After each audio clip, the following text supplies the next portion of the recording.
it's in.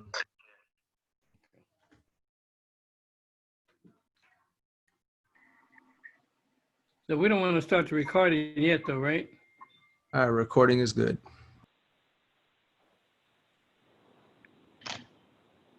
Okay. I'm trying to get my camera turned on. Somebody had put a piece of tape across it. Good evening, everyone.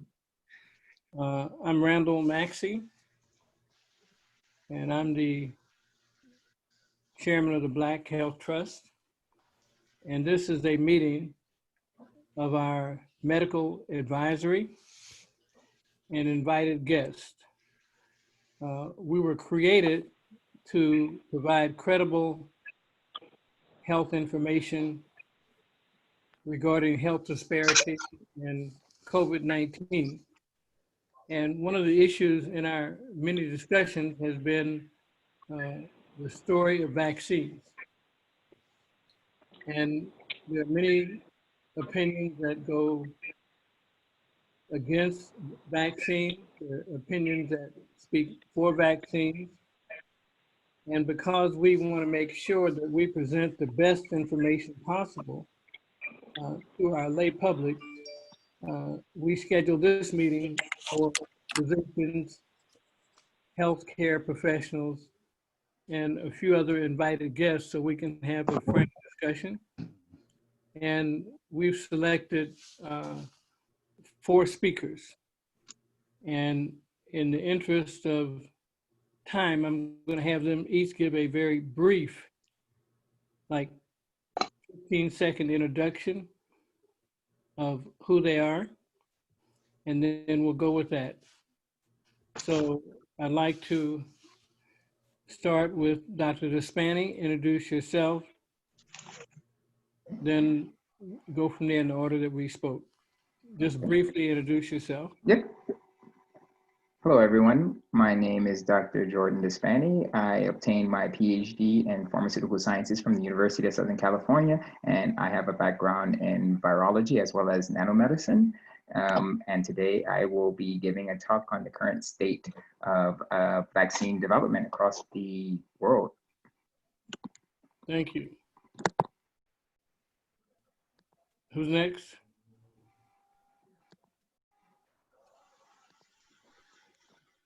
All right. Yeah, so just continuing on from my last talk, which was titled Vaccines 101, I am now focusing on, again, the state of vaccine development across the globe. So the first question that we need to ask is, where are we in the fight against SARS coronavirus 2? And in the United States, what we're seeing is that there is really a rise in daily cases.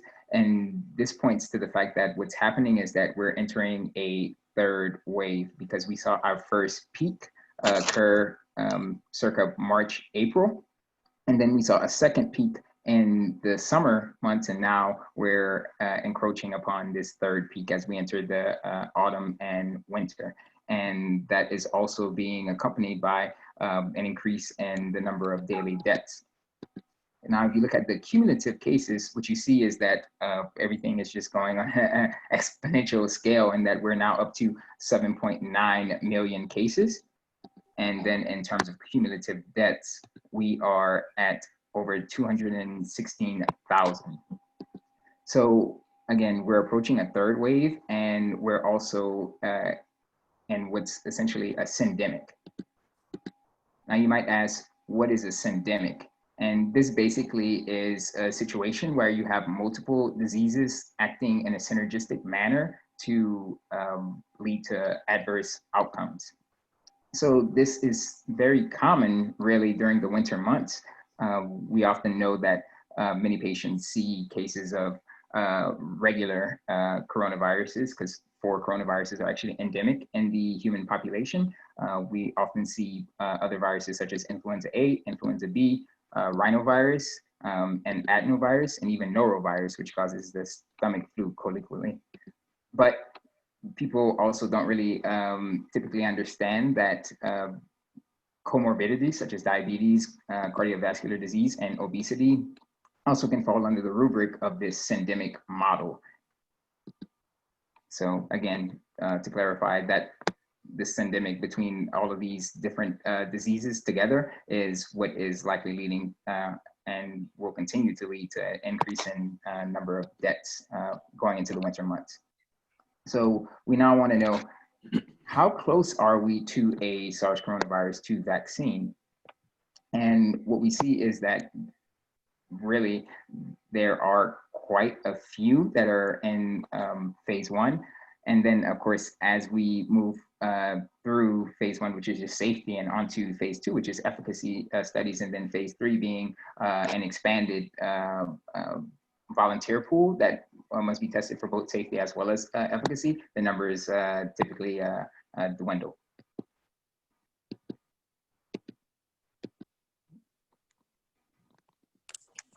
So within the United States itself, we are getting closer, and indeed we actually might have an approval by year's end, but again, there's nothing available in the United States. And another thing that people tend to often forget is that, logistically speaking, just because a vaccine is approved doesn't necessarily mean that it will be readily available.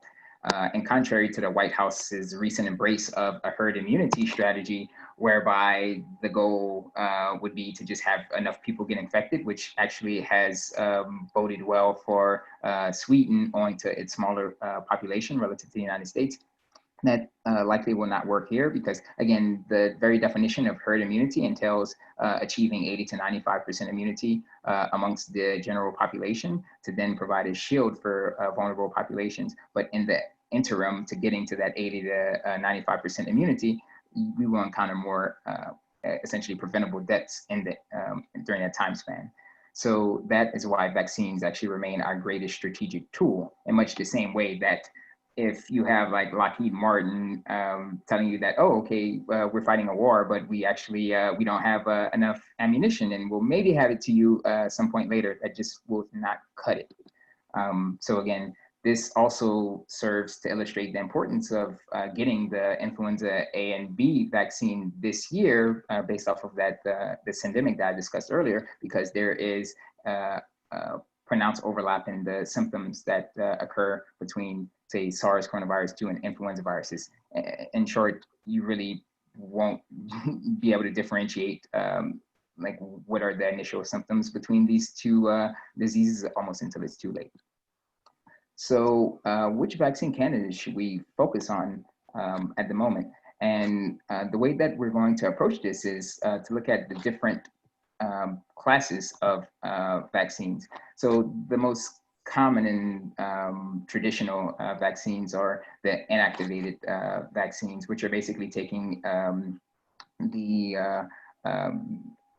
for lack of a better term, a killed microorganism, and utilizing that in tandem with an adjuvant in order to prime the immune system to react to that dead microorganism or protein aspect to initiate the body to initiate an immune response. Usually a humoral response, but also T-cell immunity as well. And what we see is that in terms of inactivated vaccines, China is actually moving the furthest along. In fact, one company, Sinopharma, has 2 vaccines that are already approved in China and are currently being tested in Peru, Morocco, the UAE, and Argentina. And then there's another company, Sinovac, that again has been received early approval in China, and is currently undergoing tests in countries such as Brazil, Indonesia, and Turkey, which are almost the BRIC countries.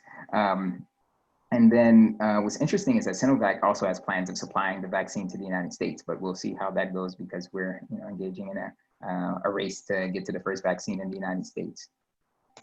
Next up are viral vector-based vaccines. These are vaccine candidates in which you actually take the genetic element and you put it in another viral type. So in this case, what's very common is the use of adenovirus. Adenovirus is, it typically causes certain cases of the cold, but it's a very versatile viral vector that actually induces transient protein expression before waning. So that's why it's often used for vaccines, as well as even some gene therapies. And what's interesting is that CanSino Bio has an adenoviral vaccine candidate that's actually been approved for use by the People's Liberation Army, which is the military of China, and is currently undergoing tests in a few countries such as Saudi Arabia, Pakistan, and Russia. Meanwhile, you have what Russian President Vladimir Putin has dubbed Sputnik 5, which is actually a dual adenoviral vector, which basically means that it has two different adenoviral strains in the vaccine, and that's currently undergoing phase 3 clinical trials within 40,000 Russian patients. Now, shifting over to the Western world, we see that Johnson & Johnson is undergoing phase 3 trials of a single dose, and this is very important, a single dose adenoviral vaccine in patients, but that was recently put on hold after one patient developed an adverse reaction. And the reason why I emphasize the fact that this is a single dose vaccine candidate is because what is coming to the fore in recent studies is the fact that there will likely need to be multiple doses of the vaccine in order to maintain some persistent immunity against SARS coronavirus 2. So again, having a single dose vaccine reduces the logistics significantly. But again, that vaccine candidate is currently on hold. And then lastly, in terms of the viral vector-based candidates, there's also AstraZeneca's chimpanzee-derived adenoviral vector that's also in phase 3 trials. And that similarly was put on hold within the US after a patient in Britain actually developed an adverse reaction. So I believe it actually continued, and the trials have resumed in the UK and other regions, but not in the United States, while the FDA does more of its own due diligence.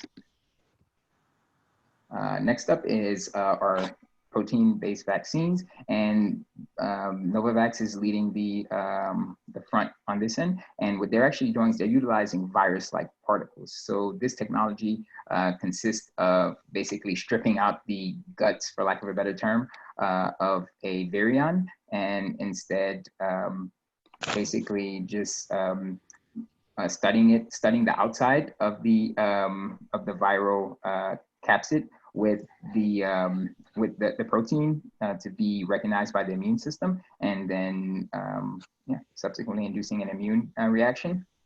And this is currently in phase 3, and it was tested in 10,000 British volunteers, and it actually will be it will begin phase 3 clinical trials in the US this month. And Novavax has stated that if it completes its phase 3 clinical trials and gets approved via a new drug application, they will expect to have 100 billion doses ready by the first quarter of 2021, which is from January to March. And then lastly, the class of vaccine candidates that I'm most bullish on include genetic vaccines. And these are first-in-class candidates. And the reason being is that none of them have ever actually been tested or achieved any FDA approval before. But what's very cool is that they allow what's called in situ generation of a immune reaction. So basically, the mRNA enters the body, and then afterwards it is synthesized after being taken up intracellularly, and it then produces the epitope for protein that actually induces the immune system to respond. And in this case, for SARS coronavirus 2, that would be the spike protein. And Moderna currently has a candidate like this in phase 3 clinical trials. But unfortunately, results are not expected until 2021, early 2021. And one drawback is that they're likely going to be rigorous storage conditions. And I'll get into that further when discussing Pfizer. And Pfizer is also using a similar mRNA platform technology. And they're in phase 3 and a great many American volunteers. And they actually say that efficacy data will be ready this month. But again, rollout will probably take until 2021. And then the drawback that they specifically stated is that this candidate must be stored at minus 70 degrees Celsius prior to administration. So that's very, very, very cold. And that's all. Dr. Spanning? Yes. Thank you. Yes. I'm trying to keep everybody to the time, but while the next speaker is getting ready, can Yes. you speak for 30 seconds on vaccine safety from your standpoint? Yes. So my view and perspective is that vaccines, it really depends on what type of vaccine you're dealing with. Because again, most people, their fears and drawbacks have to derive from like the traditional like attenuated and inactivated vaccine candidates. But I actually believe that with these next generation vaccine candidates, that will not be as much of a concern, because again, your body is actually producing the actual immune response. So I really believe that it depends on what the vaccine candidate is. You just can't say that it's blanket like all bad, or you can't say that it's blanket all good. Everything has to be tested on its own merits. Thank you very much. Yes. Stand by. We're going to have plenty of questions. Next speaker is going to be Dr. Carolyn Tyler. Dr. Tyler, would you introduce yourself? Well, I thought I was third. Okay, are you ready now? Well, I guess I can be. Okay. Okay. Introduce yourself briefly. Okay, let me share the screen for a second. Make sure I've got that. Okay. Let's see. Dr. Carolyn Tyler is a radiologist. She went to undergrad school at MIT. She did medical school at Stanford and her subspecialty of radiology at Stanford. And she is boarded as well in integrative medicine. And she is very well known in our community and respected. Dr. Tyler. Okay, so I'm really going to focus on the history of vaccines and the safety of vaccines in recorded history. I'm not going to get into the efficacy because of the interest of time, in the interest of time. But this first document I'm showing you is actually a letter that was written to the chancellor of the UC system in California, because they proposed a mandate that all employees, all students, and all faculty get the flu vaccine. And there was an immediate outcry, especially by the Children's Health Defense, because first of all, it was unfairly written. They were saying that faculty that wasn't going to go on campus didn't have to vaccinate, but the students who weren't going on to campus did have to vaccinate. They were also going to give religious exemptions to the faculty, but not the students. So the Children's Health Defense immediately got an injunction against them to stop that. And you know, they've put a moratorium on that, but it's still going to be litigated as far as whether or not they're going to be able to mandate vaccinations. So this letter that they wrote said that basically the reason why you should not mandate the flu vaccine is that people who receive the flu vaccine are 65% more likely to contract non-flu viruses and bacteria than people who do not receive the flu vaccine. There's evidence that the flu vaccine doesn't reduce demand on hospitals. There's no evidence that the flu vaccine prevents the spread of influenza viruses. The flu vaccine has not reduced pneumonia and influenza mortality. The flu vaccine fails to prevent the flu about 65% of the time. Repeat flu vaccination has been shown to increase the likelihood of flu vaccine failure, and the overall benefits of flu vaccination and flu vaccine policies are not clear. And this is all based upon scientific evidence. If you go to this letter under the children'shealthdefense.org, you can actually click on the links and it will lead you to the literature that supports that. So next I'm going to talk about it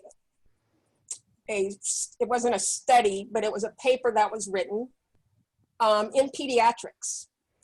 And it was dealing with the issue of whether vaccines really were responsible for the eradication of infectious diseases like smallpox, measles, polio. And the article revealed that smallpox and polio were eradicated due to improvement in sanitation, hygiene, and clean water. The smallpox vaccine has a really interesting history.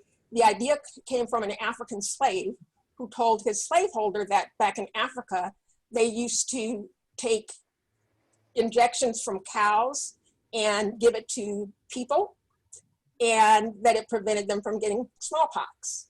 And it also comes from a folklore of handmaids who would milk the cows, that they noticed that they weren't coming down with smallpox. So they thought, so maybe if we extract material from the cows, it'll keep people from getting smallpox. So they started vaccinating people with material from the cows. And in fact, things got much worse. It actually caused smallpox to spread and all sorts of other diseases.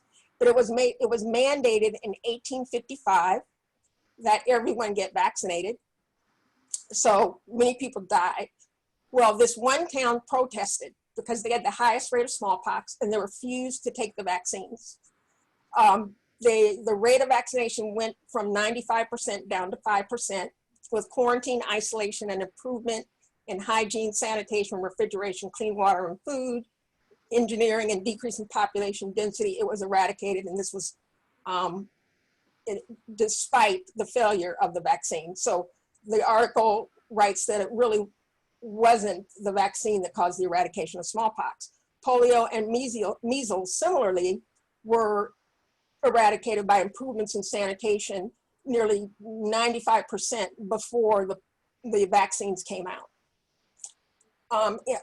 It's also noted that in 1973 to 1976, infectious disease declined regardless of the percentage of the population that was vaccinated. Now, you may remember the outbreak of measles that occurred in 2015. I've read it's from 150, it affected 150 to 655 people. One person died, but that person was immunocompromised, and everybody was saying everybody needs to get the measles vaccine again, and they didn't, and people survived. Now, this is the recommended vaccine schedule between 1985 and 1994. So you can see there are about 4, 5, 6, 7, 8 vaccines. Now, they noticed that in 1989, chronic diseases started to escalate in children, including asthma, allergies, epilepsy, SIDS. Remember, SIDS was thought to be this mysterious disease where kids died in the night. They started noticing that increase after mandatory vaccinations for children. Autism, ADD, ADHD, narcolepsy, rheumatoid arthritis, tics, other autoimmune diseases all escalated. Now, autism used to be 1 in 15,000 when they first started describing it. And it's now down to 1 in 45, and it's projected to become 1 out of 2. Now, interestingly enough, vaccines were initially created as a military tactic for biologic warfare. So the CDC really is a quasi-military operation with military ranks such as the Surgeon General. They classified vaccines as a biologic rather than a medicine, which allowed them to forego safety testing as with pharmaceuticals. Placebo-controlled studies are not required, and they're actually considered unethical because as soon as it was established or felt that vaccines worked, it was felt to be unethical to not give a vaccine as a placebo. Now, how long were these vaccines tested? These are excerpts from some of the vaccines. Sorry. Okay, so in some cases, it was only, let's see. Okay, sorry, I have to go back down again. Okay, in some cases, it was only 48 hours. That was the pertussis vaccine. They were monitored for 48 hours. They noticed the onset of brachial neuritis and Guillain-Barré by the Institute of Medicine with that vaccine. This next one was a hepatitis vaccine. I don't know why it's doing this. And that was for 4 days. And then another vaccine that they did, also hepatitis, was 5 days. So if you got any side effects after 5 days, you could not attribute it to the vaccine. Now let's talk about the Childhood Vaccine Injury Act. In 1986, the vaccine companies went to Congress and they went to the government and they said, we cannot continue giving vaccines. They were getting sued for a DPT vaccine because of many injuries. And they said, we cannot continue with this. I don't know, I keep going back up. So they got them to pass the 1986 Vaccine Act, Vaccine Injury Act of 1986, which allowed them impunity for being criminally sued. These are all, let's see if I can scoot it over a little bit. It's acting up now. Anyway, this is what prevented vaccine companies from being criminally sued for liability. And after 1986, that's when you saw actually that, there we go. That's when you saw that no long-term or even short-term safety tests were being done beyond like the few days that I showed in the other slides. It basically said no vaccine manufacturer may be made a party to a civil action, may be a party to a criminal action other than a civil action, which may be brought under paragraph 2 for damages for a vaccine-related injury or death associated with the administration of a vaccine after the effective date of this subtitle in 1986. Now, because there was such an uprising over that, they had to come up with a vaccine court, which allowed people to come and present their cases to the vaccine court, which is run by the DOJ, the Department of Justice. And basically only 1% get their cases heard. But so far they've paid out $4 billion in injuries. Now, overall, the Agency for Healthcare Research Quality, U.S. Department of Health and Human Services, did a study from 2006 to 2009 showing that the vaccination possible reactions were about 2.6% of the 35,570 possible reactions. So that's an average of 1.3 events per clinician per month.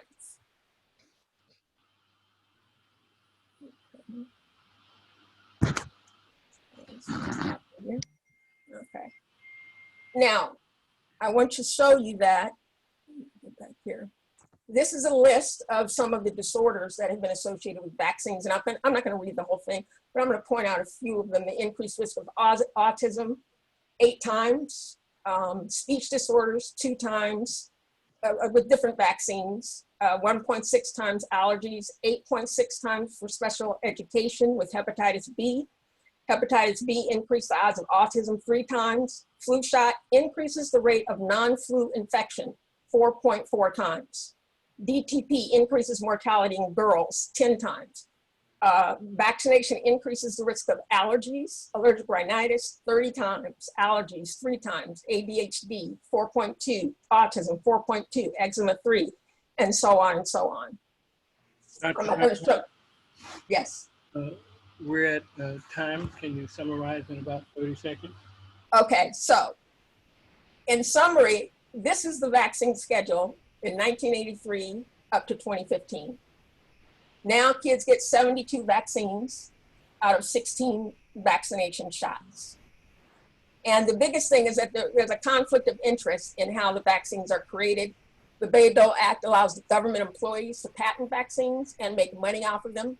The NIH owns patents, CDC holds patents, FDA 50% of budget from big pharma, WHO 50% of budget from big pharma, and it's a circle of deception. Government owns patents, FDA approves and regulates, CDC promotes vaccines. They make 75 cents per excise tax per dose for a monovalent vaccine, triple that for a trivalent vaccine. Mandatory vaccines make big money. I think we need more transparency and more safety. Thank you so much, Dr. Tyler, for your very good presentation. Randall. Yes. Okay, this is Dr. Jordan, Wilbur Jordan. Yeah, I don't know this lady, but some of the stuff she said is not true at all. Robert, Now, vaccinations in India and in Dr. Jordan, Ethiopia ended smallpox. Dr. Jordan, we're going to finish the presentations and then make comments and questions. So I'd like to introduce Dr. Ann Staburn for her presentation. Dr. Staburn.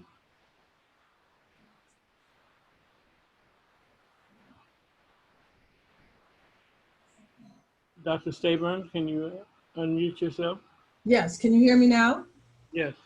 Okay, I'm going to try to Need you to briefly introduce yourself. bring my PowerPoint up to see if you can see it. Can you see the PowerPoint? Yes.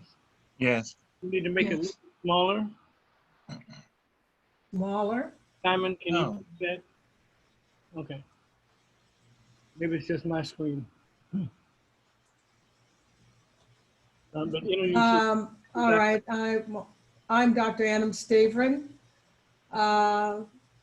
I'm with the Charles R. Drew Medical Society, Emeritus Partner Physician for Kaiser Permanente, Board Certified in Allergy and Immunology, and Program Director for Region 6 of the NMA. I just have a brief presentation on a clinician's approach to vaccine recommendation. I appreciate Dr. Despani's presentation regarding the overall overview for vaccine development. And so I'm not really going to go into that. I'm going to speak as a clinician, how we should approach, or I feel that I would approach, whether I would recommend vaccinations, particularly on the upcoming COVID vaccination. Dr. Staburn, could you just introduce yourself by training? Pardon me? Did you hear my training? No? Oh. Can you introduce yourself and what you do in real life? Yeah, in real life, I do locum tenens for private practitioners in allergy and immunology. I am retired Kaiser physician partner from the Department of Allergy and Immunology, and also former program chair director for that department. Is that sufficient? Yeah. So just a vaccine overview, and I did not go into details regarding either the development or in terms of adverse reactions. I do agree Onesimus was an African slave that didn't introduce the principle of inoculation to Cotton Mather, who adopted this inoculation process to mitigate smallpox in Boston. And it is the overall view, certainly of the allopathic medical community, that the burden of infectious disease is significantly reduced with vaccines. The CDC estimates 21 million hospitalizations and approximately 732,000 deaths among children were prevented just over the last decade. And 3 out of the 4 most successful vaccines have been for viral infection: measles, polio, and smallpox. And I must say the last one is my own personal opinion and one I've heard expressed, but I think that the success of vaccines, not having to live through or have forgotten the extreme morbidity and mortality of smallpox, measles, polio, even HIV, which doesn't have a vaccine per se, but viral epidemics, because the success of vaccines has been so significant that now we have the luxury to discuss risk over the overall benefit. And certainly there's nothing wrong with discussing risk, but I do not want us to lose the view of the success in reducing the burden of infectious disease through the vaccination programs that we've had. So let's talk about risk versus benefit. And I think Dr. Towers discussed this, and I think this is where, as physicians, we really have to get into what we feel and what we see from data. What is the risk-benefit ratio? This is the evidence-based standard regarding clinical recommendations for vaccine administration or therapeutics. This is my standard for administering medication to patients that I see, and I think for most of us. you sit the patient down, you tell them this is the medical intervention, whether it's vaccine, a therapeutic, some other physical modality, and you explain it. You say, this is what's going to do to help you. And of course, the number one question the patient said is, what are the side effects? And you discuss that. And in your discussion, you feel that the risk of taking this medication or vaccine or biologic is low, or the benefit outweighs it. And I think this is the evidence-based standard for that. And the calculation of safety versus benefit when it comes to vaccine approval are the three phases that have been discussed. Phase 3 is the most significant because it has the greatest safety and efficacy data with the largest numbers of the study population. And one needs to complete this phase 3 and review its data to provide a template for the clinician to recommend to vaccinate or not vaccinate. Now, just a few words on the acceleration vaccine and therapeutic development. It's not a new phenomenon with COVID. HIV triggered an unprecedented, I repeat, unprecedented immunological research and development. My whole specialty of allergy and immunology, virtually in the dark ages prior to HIV. And yes, it took a lot of money. This is America and we don't operate without it. Several medications were pushed through the FDA. We had the gay community that was pushing for certain therapeutics to be pushed through, rightly or wrongly, but they were, and it was in order to save lives. We're going to accelerate this process because people are dying. It's a death sentence. Also, the Ebola virus also witnessed accelerated vaccine research and development to save lives. So acceleration may be a cause to pause. I agree with that. But it's not a push for an uninformed stop. We have to use evidence-based medicine in order to assess the safety of recommended vaccines, and particularly the new vaccine, which would be COVID. So finally, in summary, what I have to say as a clinician, because Dr. Despani has gone through the development, Dr. Towler has shown with regard to possible risks of vaccines, but vaccines have been the linchpin in the public health armamentarium to control viral and bacterial epidemics. I think that's undisputed. Thank you. HIV triggered unprecedented, immunologic and vaccine research has been on accelerated path since the HIV pandemic. I will say this as a clinical allergist and immunologist. I trained, there were the helper cell, T cell, there was a helper B cell, a T cell, and 2 cytokines. The number of subsets of helper cells, T cells, and cytokines are off the map now. We are in an accelerated new frontier in the understanding of the immunologic system. The risk-benefit ratio of any vaccine or therapeutic should be a guide for the clinicians. That should be your standard. Do no harm overall. If the patient is going to be severely ill, the patient's going to die, the degree of morbidity, and what is the risk of the therapeutic intervention.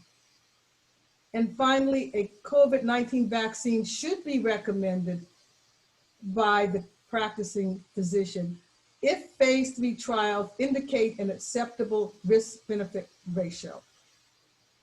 And if phase 3 does, and I believe some HBCU medical schools are part of these clinical trials, then I'm going to take it. And I'm going to encourage my family patients to take it.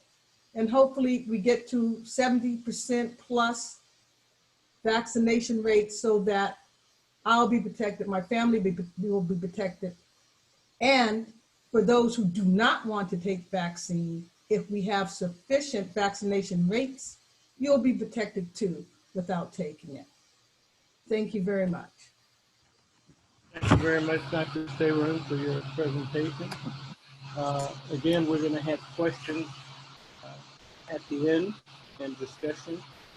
And so I'm going to ask Dr. Labor to help me monitor time. So we have questions and our discussion. I'm asking the speaker to limit himself or herself to no more than a minute and a half so we can get everybody's questions or comments answered. And we have almost 40 people online, I think. Maybe it's 33.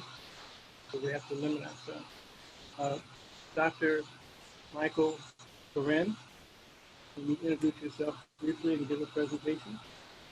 Sure. Thank you, Dr. Maxey, for asking me to participate in this forum. It's really interesting. I've learned a lot already. My name is Dr. Michael Coren. I'm a cardiologist. I'm a board-certified clinical trialist. My educational background is I graduated Harvard Medical School. I actually spent some time at MIT as well as one of the previous presenters. I did my residency and fellowship at New York Hospital Cornell. And I was also the chief resident in internal medicine 20 years after Dr. Fauci was chief resident at New York Hospital. So we have a proud tradition there. Day to day, I actually run clinical trials in the past president of the Academy of Physicians in Clinical Research. And I've been very involved in the COVID-19 vaccine program. I'm a clinical investigator in both the Moderna and the Pfizer studies and will be in the Novavax study, all of which were mentioned by Dr. Despani. If you can pull up my slides, I'll go over a few things, but actually Dr. Despani did a fabulous job of giving everybody the fundamentals of vaccines. And I'll just make a few points. Let's see if those slides can come up. But I think I'll start by just, there we go. If you put it on presentation mode and I don't know, do I have control to advance or, let's see. You probably have control to advance, I would guess. So. Yeah, just let me know when you want to move your slide. It's loading up. Okay. So I would say from the discussion that's occurred so far that one of the things that we should be thinking about is that not all vaccines are created equal. And not all evidence is created equal. So these are two very important general concepts that everybody should be thinking about. So when Dr. Spani talked about different types of vaccines and he talked about his excitement about the messenger RNA platform, and I actually share that excitement. I think it's fabulous technology. It's a clean way of manufacturing vaccines. And I believe personally, it'll be the technology that turns out to be most effective for treating COVID-19. But the point has been made that there's different ways of making vaccines, and some vaccines are problems and some vaccines work really well. It depends on the nature of the illness, it depends on the severity, the lethality of the virus, et cetera. There are a lot of factors to be considered. When you consider smallpox, we have many historical examples of epidemics that have hit cities and countries that have virtually killed 30% of the population in a very short period of time. So when you deal with that level of lethality, certainly taking on some risk from a vaccine may be well worthwhile. On the other hand, there could be an argument made that less severe viruses may be treated by other means rather than vaccinating the population. So I think it's a fair discussion from a public health standpoint, but I would remind everybody that not all vaccines are created equal. The other thing that I think is really important is that there are a lot of data that are thrown around, but we agree as clinicians and certainly as clinical trialists and certainly when we're making public health decisions that the highest level of evidence are randomized placebo-controlled clinical trials. And we will have that evidence with the COVID-19 vaccine studies in short order. So if you can advance my slides quickly, I'll just make a few points. First of all, as we all know that, some viruses can be extraordinarily nasty. And my favorite description is this description, which simply states that a virus is simply a piece of bad news wrapped up in protein. And that was written by the biologist Jean and Peter Medawar. And as we know, the flu virus, for example, has just 8 genes and can have some very nasty consequences. And in fact, if you go back to the Spanish flu epidemic from 1918, you find lethality rates that are far in excess of what we're seeing for COVID-19. Next slide, please. The other thing that I'm interested in is making sure that we have diverse representation in clinical trials in general. And I've been working on this for 20 years, and particularly in the vaccine studies. I was asked by the companies involved in the messenger RNA vaccine studies to work with a number of investigators to make sure that we had adequate numbers of Black participants. And we've actually made some nice progress on this. Dr. Lisa Kirban-Dawes, who's also on this call, and a long-term friend and colleague of mine, also assisted in some of these efforts. And you can see here from this slide that as of in September, African Americans were about 6% of the total enrollees in the COVID-19 vaccine studies. And through a very intense effort over the last month, we have that number up to 9%, which is still below the representation of Blacks in the US population of 13.4%, but a significant improvement. Next slide, please.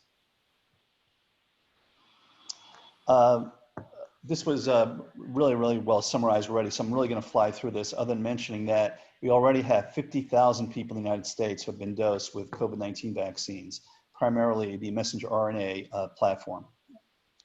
And also mention, which is obvious from this call, that there is still a lot of skepticism amongst certain physicians, certain groups about vaccines in general.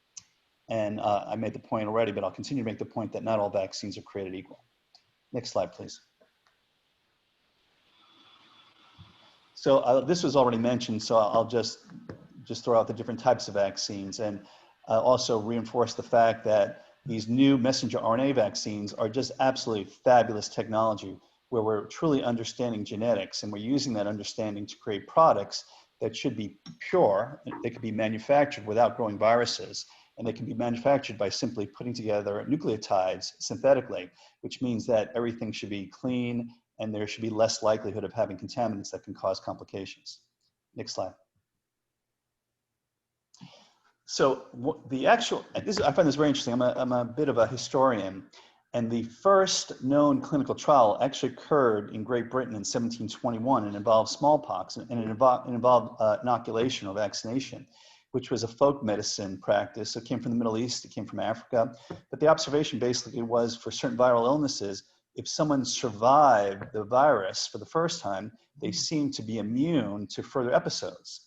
And people took that observation and eventually started to inoculate. Next. And you'll see that. So what was happening mostly in the Middle East and Africa is people would take the pus from a smallpox lesion and inject it somewhere else on somebody else in a way of trying to protect that person from having serious complications of smallpox.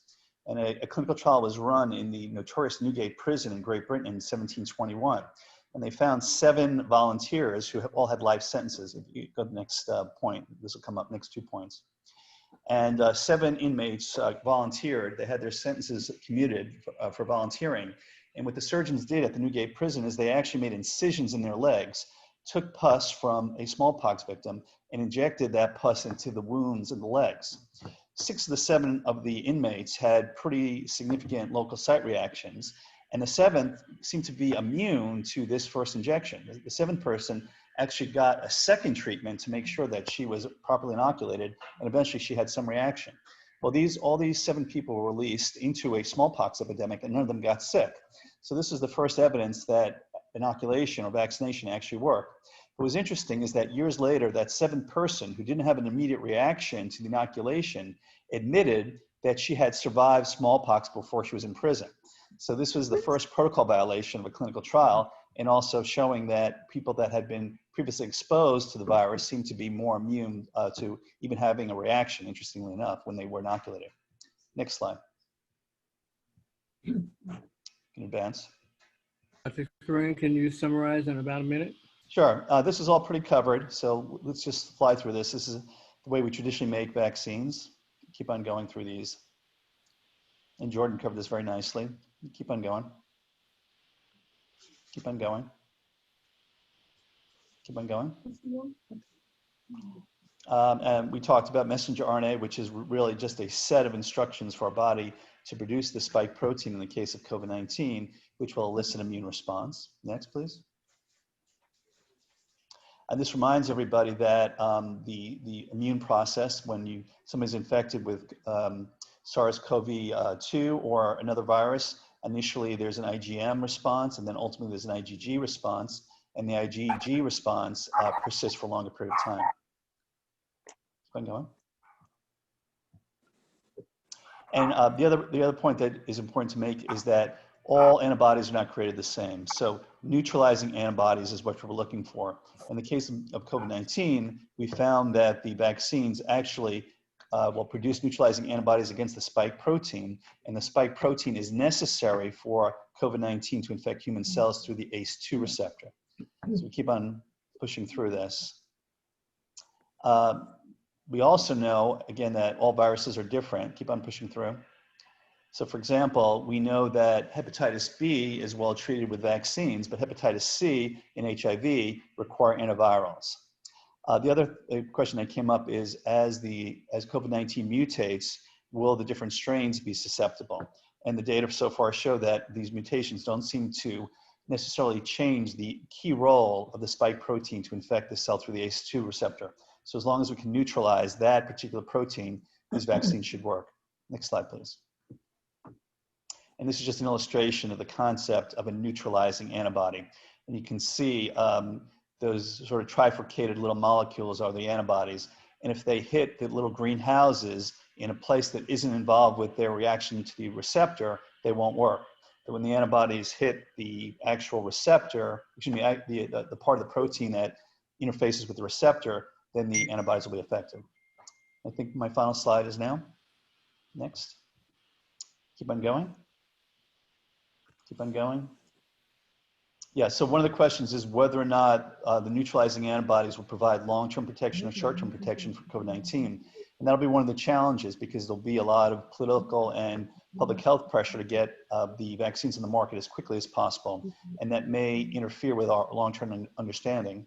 And then for my final thought is on the next slide, which is that there's only two ways to become immune to viruses. You either get the disease and recover and mount an immune response. You get the measles and then you're immune for the rest of your life, or you get a vaccine. And that elicits antibodies that kill the virus ultimately through both cell-mediated and hormonal responses that protect you from disease. So this is where the physician part of weighing the risks and benefits of the disease against the treatment are so important and should not be replaced, in my opinion. Thank you very much, Dr. Coren. I appreciate all of our special panelists and guests and experts. And I'm going to open the floor. And because he is my older brother, I'm going to ask the first comment to be made by Dr. Wilbur Jordan. And then if Simon or Dr. Neighbor Stevens can help me manage the questions in the chat room, I would appreciate that. Dr. Jordan, you got a minute and a half. Thank you for making me old. My question is to Dr. Coren. I run the AIDS clinic here in Los Angeles, and we are testing all of our patients. Interestingly, we've only had 3 patients who come in with antibodies, IgM, to COVID. But we have about 11% of our patients are coming in testing IgG positive, though they have never had any symptoms. When we test them again in 6 months, half of them are losing the IgG. So my question to you is this any support that the antibodies don't last long, or should we be looking at something else? It's a great question, and we don't know the answer completely. We know that people produce high levels of IgG in the time period of about 2 to 4 months following the initial infection, and then the level goes down quite a bit. The question is, if somebody is re-exposed to the virus, whether or not the immune system will kick in rapidly. Our hope is that the answer to that is yes, but to your point, we don't really know yet, and that's why we need to wait for the clinical trials to give us that answer. My last comment, I worked in smallpox eradication in Ethiopia and India. Well, thank you I for go that. back to India, and it had nothing to do with hygiene. There's no smallpox in India and Ethiopia because they were vaccinated. Okay. Thank you very much, Dr. Jordan. Is there another comment or question from the? I'd like to comment. I will post references for all of the information that I provided. Also, I think because of the weight of this talk is really on vaccinations which have been indoctrinated into the medical system, which all of us have learned. I think we need to be aware of confirmation bias, looking for that which you're already familiar with. And also Dr. Edward Cass, who was president of Harvard, said, beware of the vaccine companies taking credit for the eradication of smallpox and polio because they're going to try to monetize it. And this was said decades ago. So, of course, I can't present to you enough evidence to make you believe anything that I put on the slides. All I'm trying to do is pique your interest in actually looking at other information than what is being presented to you. You should look at the other side to see what are the arguments. And I didn't get to autism, but we know that the CDC covered up that autism was associated with vaccines, the MMR vaccine, in 3 to 4 times in young Black males getting vaccinated before the age of 36 months. There was another study that came out that was a meta-analysis that showed that it was clear that thimerosal was linked to autism, and there is still thimerosal, aluminum salts, mercury, formaldehyde, other chemicals that are in the vaccines that we all need to be aware of. Okay. Recognize Dr. Michael Carter. Yes, of course, I am in the camp with Dr. Towler. She did an excellent presentation with that. And the information that I sent over to you, Dr. Maxey, I hope that you and others on the panel actually took the time to register for The Truth About Vaccines. And that is a docuseries that is going on for the next 10 days. It actually started in 2017, and it was updated in 2020 with more relevant information based on the coronavirus and what have you. So, of course, I was vaccinated, and all my children were vaccinated, but in hindsight, about 8 years ago, when I was deep into my functional medicine knowledge base arena, I came across this information about vaccines just in the different channels that I was looking in it, and it was very, very credible. So looking back at 2 of my children, one who is 16 years old now, and one who is 9.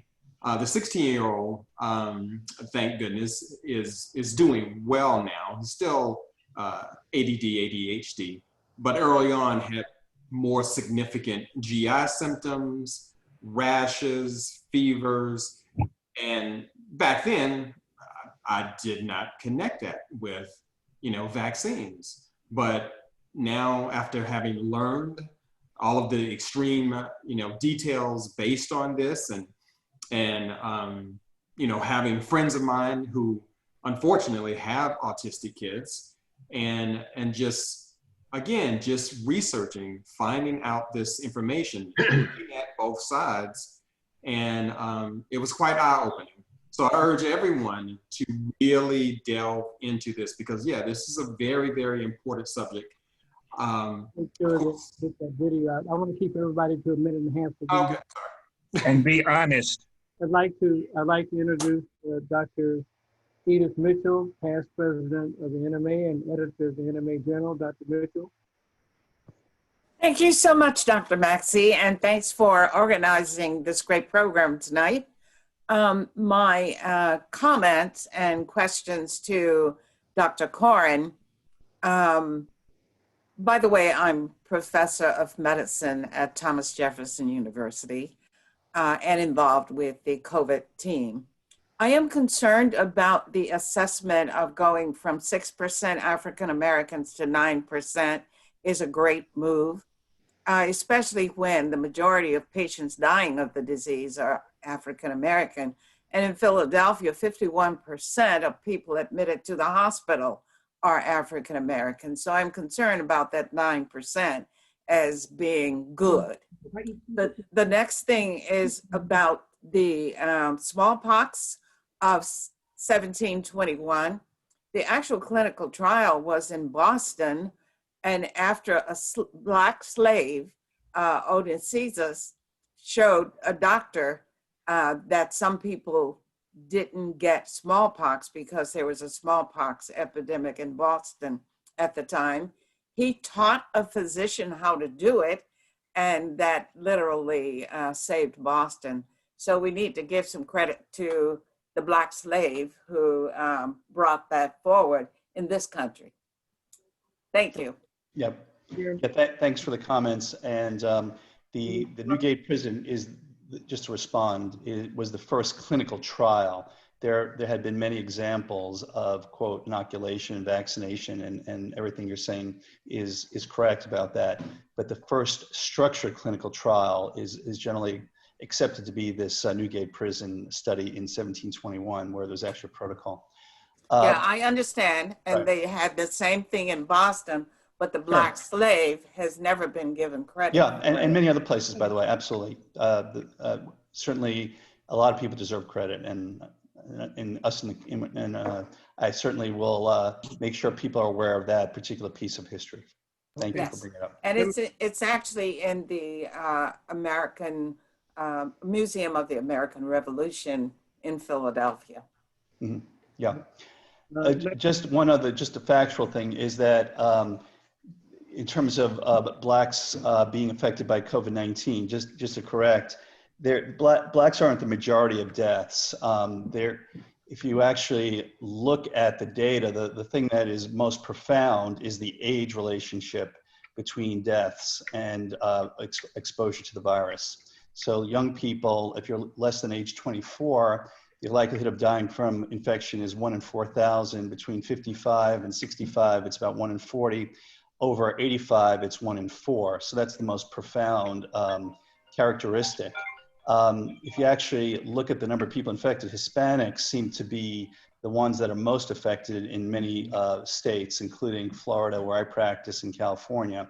And the mortality rate amongst Blacks is higher than whites when it's age adjusted, but because Blacks actually tend to be younger in age when they're infected, the actual raw mortality is significantly lower than whites. So just, yeah, you mentioned correct. That. But my point is that 9% for the vaccine studies is not a good number. Yeah, and I don't argue with that again. More African Americans. And I'm with you. This is what I've been doing, is trying to help get those numbers up. So I've certainly been working on this quite a bit, and I'm want to get as many people in as possible.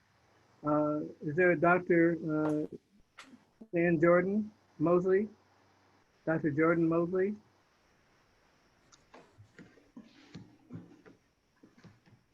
Hi. Not a doctor, but I'm an aspiring one. Okay, go ahead. We'll call you doctor. Go ahead with your comment or question. You got a minute and a half. Well, I just wanted to know from those who are pro-vaccine if they could kind of give us some insight into how environmental health plays a factor in vaccine efficacy, and more specifically how that has shown how our environment has shown to impact our health in multiple ways. I have my MPH from Tulane University, and one of the things that we study is kind of the whole ecosystem. And so I feel that a vaccine isn't the only piece to the puzzle. There are multiple pieces. And so I'm just wondering if anyone can talk about how these different factors would provide risk of ineffectiveness of a vaccine being developed so quickly. Okay. Anybody want to tackle that first? For a minute and a half? 2 responders. Can you explain a little bit more about which environmental factors you're most concerned about? Maybe I can help. Yeah, so I'm from South Central Los Angeles, is where I'm currently born and raised and working, and we live among oil rigs and pollution and traffic, gentrification, all of these different factors. And so when you talk about going to get a vaccine and having a strong enough immune system, or at least having our immune system to be able to build up its defenses, the environment kind of already blocks that. And now we're having a vaccine that's being created quickly. So I feel like that already is working against us who live in South Central. So. Okay. Well, a couple of things I can comment. Southern California is certainly the hotspot for COVID-19 infections in the state of California. There's a big difference in the incidence of infections, for example, in the San Francisco area versus Los Angeles. But it's actually very disproportionate in the Hispanic community in California. As I mentioned before, the death rates are actually lower in Southern California because of younger people being infected and this disease having such a profound impact as people get older. As far as the environment's concerned, one of the things I like to remind physicians and aspiring physicians about is that, again, there's different forms of evidence and different confidence that you can have in evidence, and the randomized clinical trial is probably our strongest piece of evidence. And because we're doing these massive randomized clinical trials for the vaccines, we'll be able to have hopefully enough information to do sub-study analysis and look at some of the questions that you're asking. So for example, what is the mortality rate or the effectiveness of the vaccine in urban centers versus more rural centers? Is there any state-by-state difference? Is there climate differences in warmer places versus cooler places? All these questions can be answered, and given the fact that we'll have really massive numbers of patients that have been studied, hopefully we can come to some sort of conclusion. Thank you, Dr. Coren. Dr. Jesse Sherrod, you had a question or a statement? I have a question. Crease or Crease Martin? Dr. Jesse Sherrod. I have a question for Dr. Coren. Hold on, just Dr. Sherrod was next. Yeah, first I'd like to commend all the speakers, and I was a member of the advisory committee on immunization practices for the Center for Disease Control for about 3 years, from 1995 to 98, when the controversy over polio was going on, the switch in the recommendation from oral to injectable. My question though, there's a lot of emphasis, and I think the public is being misled, that the vaccine is the magic bullet. And I would like this to be addressed by this panel, because we are ignoring all of the time-measured public health measures are not being enforced and carried out to try to end this pandemic. I'm wondering if we can put the vaccine in perspective in if we can get one that's effective, how it will influence the overall epidemic when we are not practicing the public health measures like hand washing, mask, and social distancing. I think there's an epidemiologist at Harvard, I'm a Harvard medical student graduate too, who has proposed that the epidemic could be controlled by public health measures. It could be brought under control that way. And so we're putting all of this effort and energy into the magic bullet, and will it really be magic? That's my question. And then the other question is, I always wonder when I was on the ACIP, where's the data on the long-term effects of vaccination in the human population? Where's that data? Is anybody aware of that data? If so, please share it with me. Okay, let me ask Dr. Despani and Dr. Saburn respond.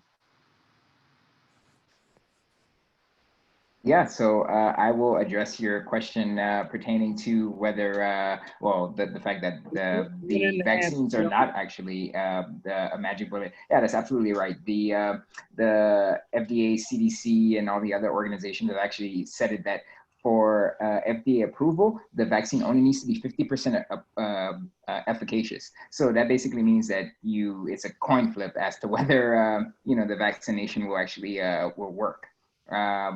I mean, that's just the way that things are at the moment, because we're still learning about the virus. Just keep in mind that like this virus we haven't even been in a year of dealing with this thing. So like as we gather and garner more evidence and data, we can come up with more efficacious vaccines. But what really would be a quote unquote silver bullet would be an antiviral drug. But again, antiviral drug, which is typically a small molecule, like it takes time to develop that. We know from, like, let's just take the POTUS, Trump, like he had remdesivir, which is an antiviral drug, and the specification for that is that that has to be in early cases. If a patient is like already exhibiting severe symptoms to the point where they're about to die, remdesivir will do nothing. So we need to develop our armamentarium of small molecule drugs. But again, like there's nothing just in life is just never like a either or approach, right? Aristotle himself said that like you have to leverage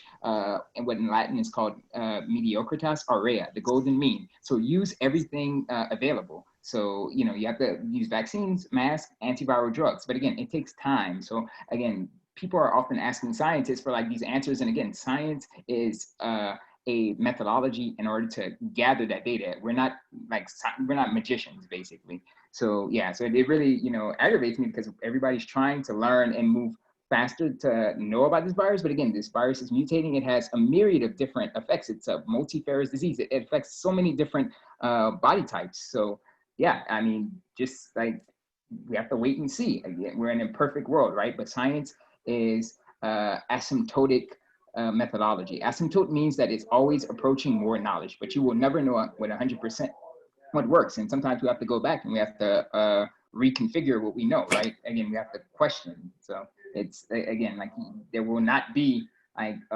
you know, end all be all. It takes time to do these things. And again, Thank you, Dr. Despani. Dr. Staver, anyone to address his question? Dr. Sherrod's question? Sorry. Dr. Staver? I was just, hi, I was just going to make a couple of commentaries. I think Dr. Despani has said some of it. I'm certainly not in disagreement with Dr. Sherrod that it's not a magic bullet. The vaccine is not a magic bullet.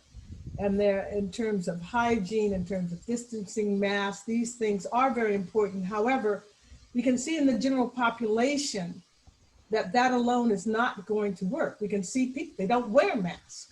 The kids are tired of being socially distanced. And so I think the vaccine has to go into the armamentarium of approaching to controlling this particular viral epidemic. I saw in the chat in terms of HIV, with regard to whether it was mutating too quickly or it was variable, and why we did not get a vaccine and we had to go to therapeutics. But understand it took a while, and I think Wilbur's there, it took a while to get people to take therapeutics. Yeah, because there's distrust there, yeah, and there's side effects there. So I agree, it's not a one for all kind of situation. Yeah. And then quickly to the young lady, as an immunologist, allergist, I would view, can you hear me? Go ahead. Yeah, I would view environmental factors as another comorbidity. So we understand that patients, heart disease, diabetes, these kind of problems who have an intact immune system, because certainly someone who does not have an immune system, perhaps we're not going to vaccinate them. But if they have an intact immune system that may be compromised with the comorbidity, which I would think, I would put environmental factors there, poor nutrition would be another one. I think they would go on the list people who definitely needed a vaccine. Hello, this is Anisa Muhammad. Can you all hear me? Yeah. Oh, good evening, everyone. I would like very much to thank the panelists. This has been a very lively and enlightening discussion. I am a MPH graduate from Charles R. Drew University, and I have a couple of questions to whomever can answer.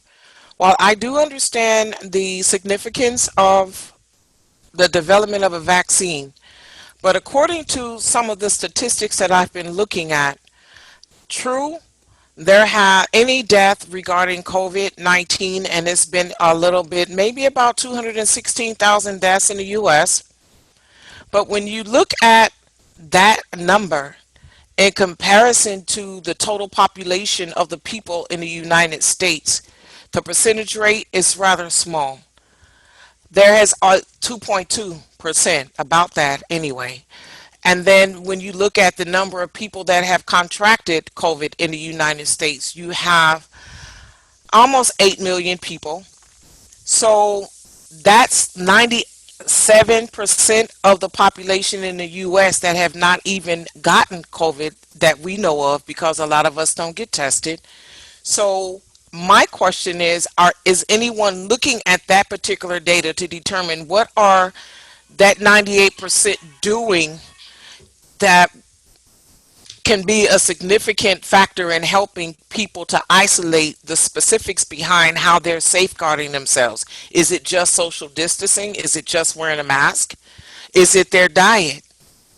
And I think that that's one of the missing, a very significant missing piece that no one's talking about.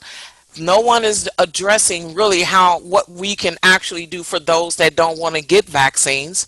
What can you do to protect yourself as far as continually to boost your immune system if this is a illness, a virus, a disease that attacks the immune system? I'm going to ask. I'd like to tackle that. This is Dr. Carter. So I think this is a very opportune time to really truly educate the populace at large, especially the people of color and the African American population, because yes, the vaccine is definitely not the end all be all. I am not one in the camp that is looking forward to that at all.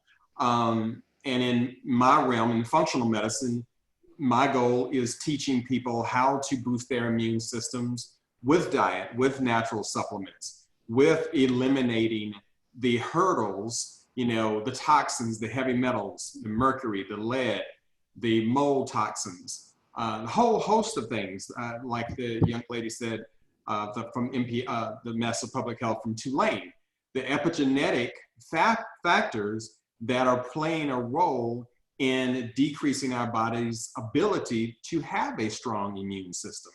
So being educated about how to accomplish that will go leagues above any medication and any vaccine to make you resilient to this and any other infection that's coming down the pipe. I disagree. Go ahead, Dr. Jordan. But I think I disagree with that implication. A vaccination is not the cure-all for anything, but that is a thing we need to have. If we can find an antiviral, that would be great too. But the one thing we should be doing in terms of, if we're going to concentrate on Black folks, get people to start to lose some weight. We have too many people overweight, period. And that's something we need to be dealing with that we can do. But to go out and say that eating a fried orange or something else is going to boost your immune system, I disagree. Eat a what? Eating a what? Eating any kind of special thing that's going to improve someone's immune system to the point absolutely. They can. That is totally. Absolutely not. And show me some data. If you have a more plant-based diet, and ideally organic, that is not polluted with glyphosate, which is the active ingredient in Roundup, which we know by all of the lawsuits out there, causes cancer, it causes leaky gut, it causes a whole host of things, and that directly compromises your immune system. 70 to 80% of our immune system is located in our gut.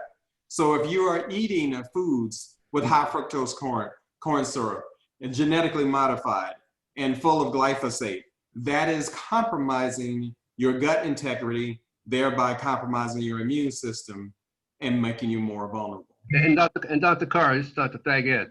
Dr. Coren made the statement that can you introduce yourself, Dr. Thaget? And Dr. Jordan is an ID specialist from Beth Israel in Boston. Dr. Thaget briefly introduced himself professionally. Right, I'm all speakers to do that. Right, Walt Thaget, Pharmaceutical House at NMA, Medical Director for Emerson Clinical Research Institute. Dr. Dennis and I will be doing clinical trials on the Merck vaccine. And this discussion, thank you for the panel. This discussion will help us make sure that our study answers some of the questions being asked here. But Dr. Coren, you made the point about immunity. Yes. With COVID-19, there's a wide variability. Some people will respond to the measures that Dr. Carter is talking about. But my understanding is that is, I think Dr. Jordan already has evidence of erosion of the immune response over time. Could you speak to that in terms of how different COVID-19 is in terms of immune response in individuals? Well, based on, what is happening, I can't remember the doctor that was speaking on the IgM and IgG antibodies. Dr. Jordan. Finding that the IgG antibodies disappeared after, 6 months or what have you. So it looks like this is more of an innate type scenario where the natural killer cells and those frontline, troops are being able to destroy the virus, and the antibodies are not long-term immunity that is key in moderating this virus, which, has to do with now we see at least 1 or 2 cases of that people can get reinfected with this. So still, it goes back to, boosting your immune system so it can help stop, the entrance of the virus, the replication of the virus. First and foremost, the vitamin D levels in everyone are low, especially in people of color. And we see, studies in Indonesia and other countries that people who have vitamin D levels less than 19 have a much higher, incidence of death. So boosting your vitamin D levels is a very simple, inexpensive way to help decrease the incidence of death. I'm not going to go as far as say it's going to eliminate it, but that is just one supplement that is necessary. But I hope that Dr. Coren can let us know. Sure. The virus does attack B cells, right, Dr. Coren? Yeah, I can make a few comments about some of the excellent discussion. First, the concept of public health measures to help treat COVID-19 infections is really important. And you can look no further than South Korea to see a society that responded very well. Keep in mind that South Korea got hit really hard by SARS about 7 years ago, and they were more prepared than most countries when COVID-19 came around. And they responded very quickly through contact tracing, isolating people who were sick or contacts of people who were sick. But they also went about their business. So they never closed the restaurants. People wore masks in public, but still took subways to go to work. They never completely closed all the schools, but they were really quite effective in a public health way of isolating people who are sick and reducing high-risk practices. So for example, they closed a few churches that were responsible for super spreading events, and they were pretty aggressive at making sure that everybody who was a contact of somebody with COVID-19 was being tracked with their cell phone, and making sure that they didn't do the wrong thing. So other measures other than drugs and vaccines can certainly be important from a public health perspective. Antibodies are important, and I encourage everybody to look at data, and particularly to be respectful of randomized trials, which are the best form of data. So the remdesivir antibody just published some information about their randomized trials, which, to remind everybody, that's the cocktail of antibodies that President Trump was given when he was diagnosed with COVID-19. I was actually surprised that he got it because it is not an approved product, and I was not aware of any literature on that particular intervention. My center was actually awarded that trial, but we ended up not doing it because we had a very low rate of COVID-19 infections at the time that we were awarded the trial. So I'm familiar with the molecules, but I was very interested to see the actual results. And the results showed that when people were diagnosed with COVID-19, if they were already making antibodies, their own intrinsic antibodies, they tend to have a very mild course of disease. And the Regeneron cocktail actually didn't change their course of disease. However, if the patients had no antibodies at the time of diagnosis, then the Regeneron cocktail actually reduced symptom time from 15 days down to 7 days. So this is a nice clinical trial that showed that antibodies do make a difference. And we don't understand exactly why some people have more vigorous antibody responses than others. But the fact that antibodies make a difference actually bodes very well for the vaccine studies, in which we know people, at least in the short to intermediate time, make high levels of neutralizing antibodies. Dr. So Coren, again, moment. Most related in terms of 8 grams versus Just the. a moment, please. I'm going to Yeah. recognize Ms. Denise Cook, Dr. Denise Cook, and then Dr. Lisa Dawes Kervin. Ms. Denise Cook, Dr. Denise Cook. Yes, I'm here. Thank you very much for this presentation. It has been awesome. It's something I've been looking forward to as many of my patients. I'm a general pediatrician in Chicagoland area, and many of my patients have been asking questions. I think we lost your voice. She became muted. Unmute her. She's muted. Okay, can you hear me now? Yes. Okay. Thank you again for this presentation. It has been wonderful and very timely. I am a general pediatrician in the southern suburbs of Chicago, and many of my patients have been asking questions similar to what Dr. Carter was speaking of. What can they do in the natural? What about the vaccination? So the question I have now is presented to either Dr. Coren or Dr. Despani about how exactly does the mRNA vaccine work? Is it making our own cells make the spike proteins of coronavirus 19? Yes, that's correct. Okay, okay. And long term, if those spike proteins begin to mutate, is this something that you anticipate they may need a booster vaccination in the future? So, I mean, I would, yeah, I think that they're probably, because the whole thing, the reason why the coronavirus becomes, like it's a seasonal member of the repertoire of all the viruses is because of it undergoes antigenic drift.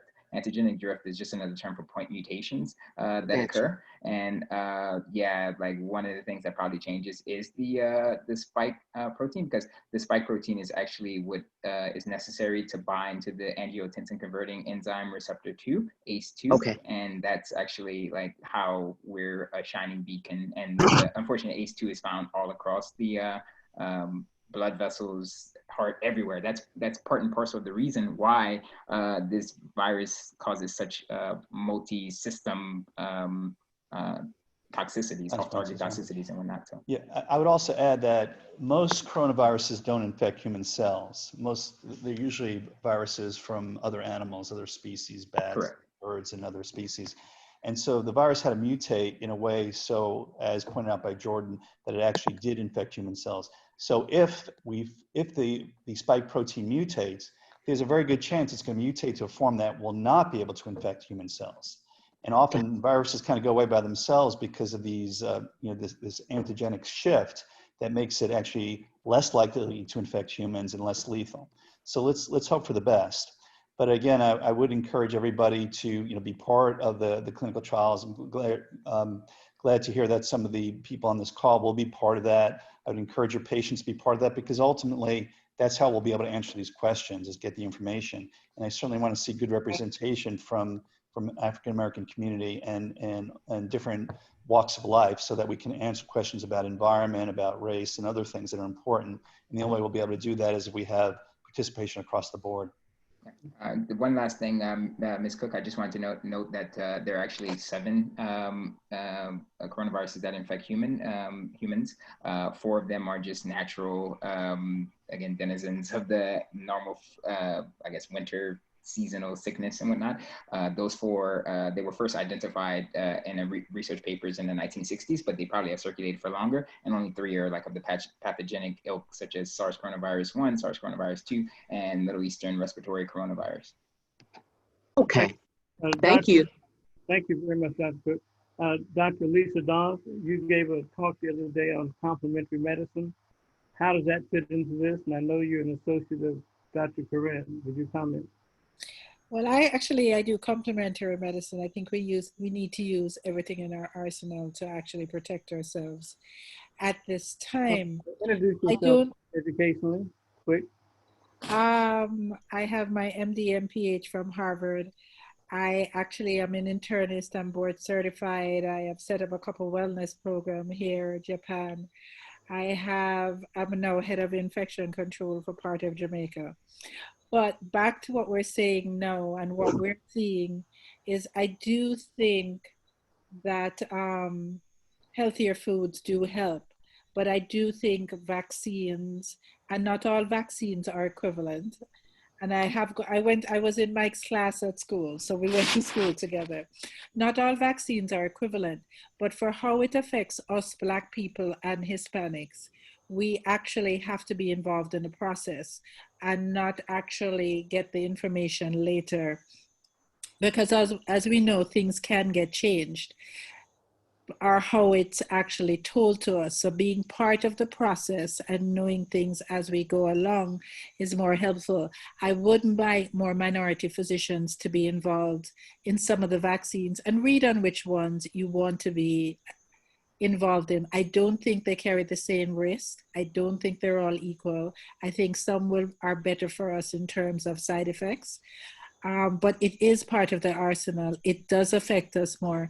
I do think, and I'm actually in the process now since I've started back on work, at changing the protocol for the infection control ward by adding more anti-inflammatory herbs. I actually am involved in a process right now with Ayurveda because they have one in India that seems to be getting good results. But we need both. We need to be healthier. We need to be healthier, but we do need vaccines. Is there a contact number for you and Dr. Coren? My contact number in Jamaica is 876-909-6816 or 318-1000, 876. They're both on WhatsApp. My email is Lisa, Lisa, D as in David, K as in Kong, 1001@gmail.com. I will get Mike, Dr. Coren, give you the best way of contacting him. And we'll send both numbers out of all the speakers to everybody on this call. We did record this call, and we're going to make it available via link to just this group. We're not putting it out to the general public yet. Dr. Carter has sent me a link to a video that I'm going to make available to this group, as well as the Black Health Trust. And not only is it interesting information, but the Black Health Trust, which is a sponsor, can earn a certain amount of dollars per view. I'm told about that. So are there any last burning questions? I've got 3 minutes before Dr. Yeah, Dr. Maxey, this is Dr. Sherrod. I was wondering if Dr. Coren could address the issue of enhanced immunity. There was data from Italy, I believe, where they thought that, they had such a bad mortality rate because of the age of the population, and all of them had been immunized with influenza prior to the outbreak.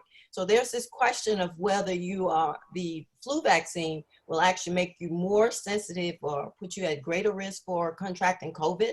I wonder if you can address that, and also address the fact that people are getting reinfected.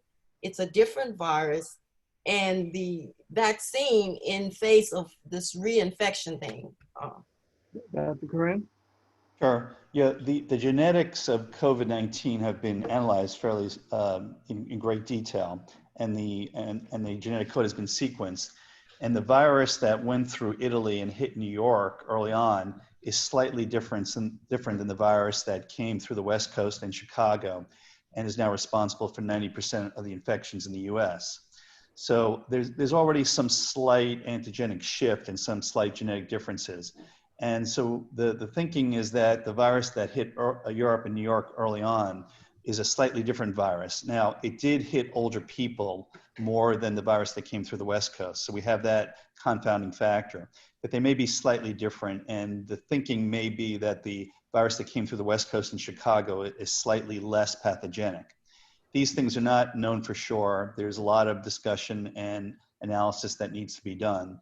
I'm not aware of any data on previous vaccination for the flu and whether or not that impacted mortality. I'm sure people will be looking at that as well. But the beauty of clinical trials is that they're randomized. And so we know a lot about the patients. We'll know who's vaccinated with the flu and who's not. And all these things can be sorted out once we go through the clinical trial and get this information.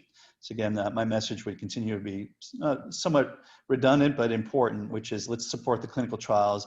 Let's look at the data.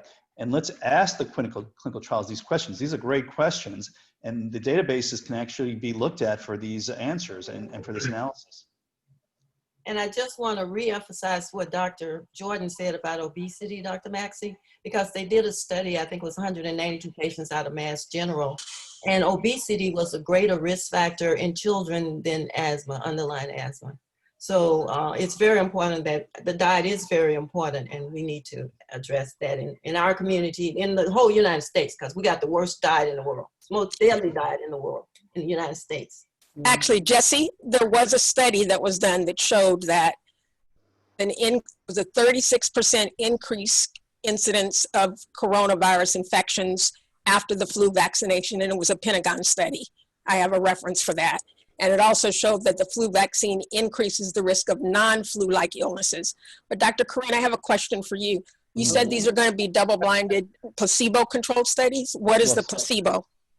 What are they testing it against? It's just a lipid vehicle. There's no active messenger RNA or no active spike protein or no active adenovirus. And which company is that that's doing that? All the major phase 3 trials we're doing are double-blind placebo-controlled. Well, because I heard that the study from Oxford, they were going to do a double-blinded, placebo-controlled, but then they changed their mind because of the ethics and said that they were going to use the meningitis vaccine. That's my knowledge. Again, I'm not participating in that specifically, but to my knowledge, that is a double-blind placebo-controlled trial. The FDA wouldn't accept anything short of that in this day and age. Great. Thanks, everybody. I promised we were going to keep this to about an hour and a half. We're there. Can I say one thing before we go? It's very interesting. It came up in Jamaica. Right now, Jamaica is having a surge, and it's a lot deadlier. We're seeing it in younger people. One of the things that we have noticed in the past 8 months is that food, vegetables, all our natural herbs are skyrocketed, or we have not been able to get some. And I'm wondering if that is also affecting it, which is why we're changing it on the infection control board. I do think food, because Jamaica naturally has a good anti-inflammatory diet. I don't know, we don't have funding really to study it, but they're just saying change it because their death rate is going up. I have a 23-year-old right now who is on death's door and had no major problems before this. COVID? Yeah. COVID, yeah. His kidneys are failing and his liver is failing. Yeah, multi-system, yeah. Multi-system. Is he on steroids? He's on steroids already. Good. This is in Jamaica. This is in Jamaica, and I think I am not covering the ward today. I officially take over tomorrow, but no one would take him into ICU tonight. And remdesivir was not available? Remdesivir is not available in Jamaica. I would love to get some available. It's something I actually am talking to the Friends of Jamaica. My plate is very full because they want to actually, I think remdesivir in the US is partially given for free. Outside the US, I'm hearing it's about $4,000 for a week course. You can correct me. Have you also started high-dose vitamin C, IV vitamin C? Yes, he is. Everybody on the ward is on high-dose vitamin C as soon as they're admitted. I mean, what's the definition of high dose? Is it 4,000 Q4 hours IV? Oh, 50,000. Everyone has a different definition. I would have to check. I don't remember, but it was already, I know they started on high dose. As I said, I'm just coming back. And the vitamin D levels and zinc levels? Vitamin D is added, and so is zinc. Levels are not checked for vitamin D because it's very expensive. Interesting enough, where for renal patients, they're automatically checked. We don't seem to have much renal patients coming because those already come in supplemented. Everybody for the ward, we're adding, they're advised to buy it privately. I'm gonna try to get some funded publicly, but it is one of the things that vitamin D and zinc, vitamin C are already added. Also make sure magnesium levels are optimized. Magnesium levels are checked. Yeah, that's problematic. If you're just doing serum magnesium, you know, red blood cell magnesium is more ideal. Well, we're getting serum, sorry. Dr. Maxey, can I say something? Could we let Dr. McDougall know about the need for remdesivir in Jamaica? Maybe NMA might be able to help out. I would love that. We do not have it at all. The only way you can get it is if you pay for it privately per person. Lisa, tomorrow we can call Deborah Wafer. Right, exactly. who can help us with that. And let me bring up this. We created the Black Health Trust to have just this kind of discussion and cooperation. And we also know that we have many experts across the country.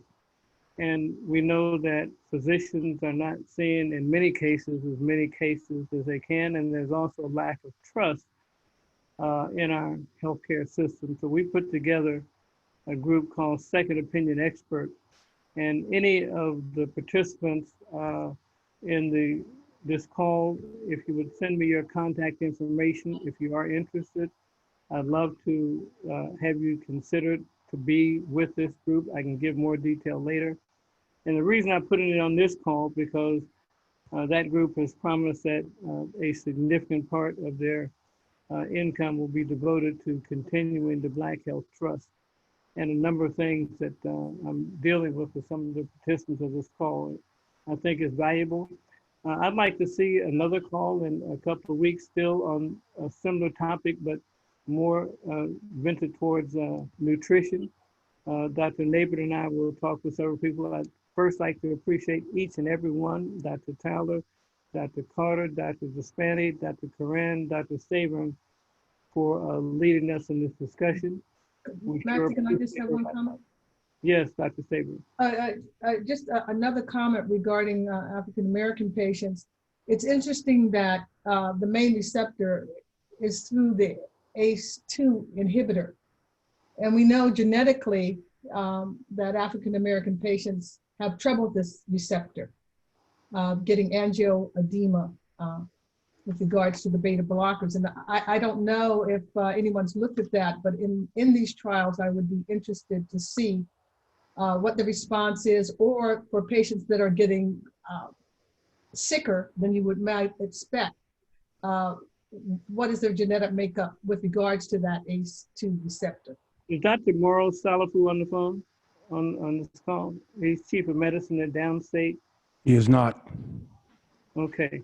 We'll try to get him on the next call, but he gave the most lucid description of the ACE2 receptor I've heard recently. Dr. Maxey, may I? Yes, Dr. Gibson. As a clinical pharmacist participant on the call and the resident diplomat, I would suggest, I would posit that it would be very well worth the investment in time and effort to have another session to revisit the ideas, because there were some very interesting ideas about the shift that occurs with genetic replication, those sorts of things, along with the fact that both to the credit of Dr. Coren and Dr. Despani, that those play a significant role in the efficacy of vaccines, and also the complementary impact of nutrition and diet. Those are various paradigms that all come together. And as a pharmacist, we've learned a long time ago that you have to use all the arrows in your quiver. So I posit to you, good doctor, it's worth another go at it. What say you? With you in my ear, of course we're going to do it, Dr. Gibson. I'd like to thank everybody. This has really been great. Excellent. If you liked it, please submit some comments and direction as to what we should have as content speakers in 2 weeks from now. And we'll keep this going. Thanks, everybody. I promised I wouldn't keep this too long. Have a good night, everyone. Thank you. Thank you, Dr. Maxey. Good night. Thank you. Dr. Coren, Dr. Coren, Yes. I'm a neurosurgeon, Dr. Dennis. Oh, hey, how you doing? Hey, how are you? And I think that the ACE2 inhibitor is something that needs to be directly thought of and investigated. There's a genetic component that predisposes these African American patients to vasculopathy. And that's what's contributing to all their pulmonary dysfunction, as well as the vascular problems they have over their entire body. And we need to attack that, because I've seen it. If I've seen it once, I've seen it 1,000 times when I was operating on aneurysms or somebody who had a head injury, Mhm. and no one has focused on that. Hmm. That needs to be. I think that we can get to the bottom of some of the severity and improve treatment. Yeah. Yeah, there have been some observational studies done that have looked at whether or not people on ACE inhibitors are more likely to get COVID or do worse, or whether or not ACE inhibitors help. And the answer to both has been there's been no difference in either morbidity and mortality once you develop COVID, if you're on an ACE inhibitor or not, or susceptibility. Very little to say one way or another. But to your point, there could be variations in these receptors, and it's certainly an interesting area for further research. So I agree with that for sure. Thank you very much. Yeah. Dr. Coren, how long do they plan on taking out these trials in terms of following up these patients? That's a really good question. It's going to be a little controversial, I think. Honestly, in my career, I've never seen this degree of intensity running clinical trials. And Pfizer will almost certainly be the first to report. They may even report within the next 2 to 4 weeks, based on what I'm seeing. And it'll be a shame if the studies stop, because a lot of good questions came up about the duration of the effect of these vaccines. Let's say Pfizer reports and they show that there's some benefit over the 3 to 4 months that people have been in the study. Well, does that mean that there's a benefit a year from now? So there's some really, really important questions that I hope will allow the studies to continue to be pursued. But there's going to be a lot of pressure for people to get vaccines if even the preliminary results are positive. So I don't know the answer, but we will certainly be learning quite a bit in the next couple of months. Dr. Coren, were there Guillain-Barré type problems that stopped the studies? What were the type of problems? Do we know? Yeah. So I don't know the answer for the Johnson & Johnson study that just stopped, and that was, as mentioned, that was with the adenovirus vector. So we don't know that yet. But I do know for the AstraZeneca study, there was a patient in Great Britain that had transverse myelitis, which can be a Similar to Guillain-Barré. Yeah, exactly. So that happened. But for the messenger RNA study, which now has involved well over 50,000 people, there have been no reports of Guillain-Barré. Yes, that's taken. So far. Yeah, well. Can you speak a little bit on the autism that has been associated? Yeah, it's been an area of controversy. There was a paper in Lancet that came out about 15 years ago that suggested the relationship between autism and vaccines. And then that was subsequently discredited, and the person that wrote the paper admitted that some of the data were manipulated. So the general feeling is that there is no proven connection between vaccines and autism, but it's still studied. And the truth is, one of the comments that's actually accurate is that a lot of vaccines were not developed in the double-blind placebo-controlled world. They were developed in a different world.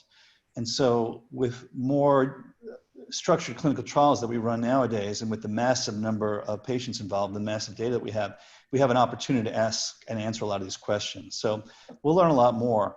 But I don't disagree with the concept that vaccines have to be weighed carefully in terms of risks versus benefits. But I think we'd be remiss to dismiss vaccines in general, because I think they've had a huge impact. Great. Dr. Dennis is now working with Emerson Clinical Research Institute, so a lot of his expertise we will be have available to us as we do our clinical trials. Beautiful, I love it. Dr. Coren, are you familiar with the epidemiological data? It was actually published by Dr. Singh back in 1997, 98, where he looked at the epidemiological increase in autism in the population. And it kind of went up diagonally between 1991 and 1997, which coincided with the doubling of the immunization schedule for kids in the United States, especially. The vaccine schedule went from 11 to 22. And that was between 1991 and 1998. And he was able to show an epidemiological correlation. Of course, association doesn't mean causation, but that was there. Are you familiar with that data? Yeah, I am, and I haven't read the paper recently, but I've heard that paper referred to before. And so again, these are hypothesis generating observations, and they should be looked at. And we will have now, hopefully in the near future, for COVID-19 vaccine at least, literally hundreds of thousands, if not millions, of patient lives and years to look at. And we should be able to come up with some conclusions about things such as autism and Guillain-Barré and other of these concerns about vaccines. So again, I don't think they should be dismissed, but we should also not jump to the conclusion that a correlation is causation, as you point out. Right. I'm sorry, but there was just a September 2020 issue of Pediatric Health, Medicine and Therapeutics. They looked at 18 studies between 1982 and 2019 that examined the relationship between copper, lead, or mercury. And anyway, while no relationship was found between autism and copper, a high degree of correlation was found for mercury and lead. And the conclusion was there is a significant relationship between mercury concentration and autism.